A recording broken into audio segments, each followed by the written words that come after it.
Hi everyone, in this video I will show you how to reduce the number of points on contour lines in AutoCAD. If you don't know how to download these topographic files, just go to TopoExport.com. You will find the same topographic files I used in this tutorial. The link is in the description. First we open the 2D topographic file named TopoExport Vectorial. I will turn off all the layers except the contour lines.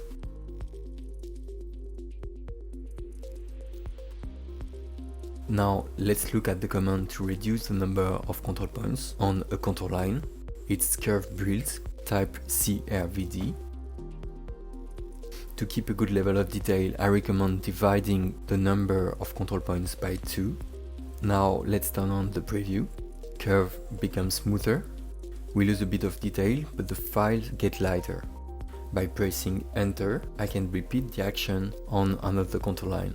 The downside of this method is that you have to repeat it for each contour line, which can take time if there are a lot of them. Thanks for watching, don't forget to like and subscribe.